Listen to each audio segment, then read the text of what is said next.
প্রতিদিনই আপনারা জানেন ভিন রাজ্যে কর্মরত পরিযায়ী শ্রমিকদের উপরে হেনস্থার অভিযোগ আসছে, আর এই নিয়ে সরব হচ্ছেন রাজ্যপাল সিভি আনন্দ বোস। তিনি বলেছেন, আশা করি ন্যায় বিচার পাবেন এরা এবং জাতীয় স্তরে দৃষ্টি আকর্ষণ করা প্রয়োজন।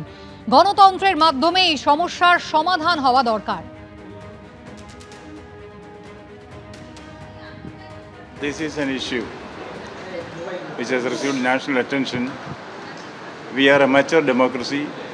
We will be able to sort out such issues in a satisfactory manner. The process is on, and I'm sure that the nation will get justice.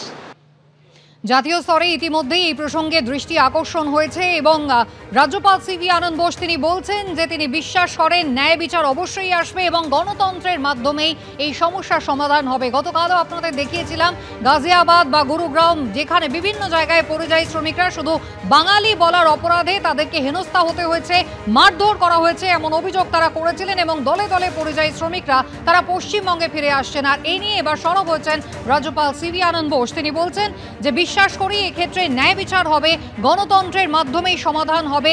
জাতীয় স্তরে ইতিমধ্যেই এই বিষয়ে দৃষ্টি আকর্ষণ করেছে।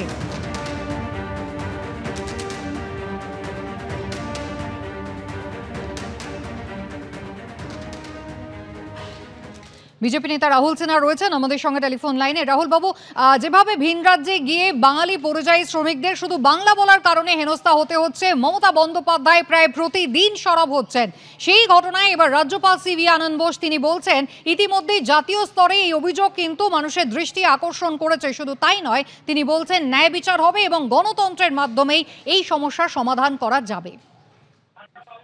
দেখুন, বিষয় হচ্ছে এটা বেশিরভাগই অপপ্রচার। কে কি বললো সেটা বড় কথা নয়, বড় কথা হচ্ছে সম্পূর্ণভাবে তৃণমূল কংগ্রেস এটাকে ভাষা নামে একটা বজ্জাতি চালাচ্ছে।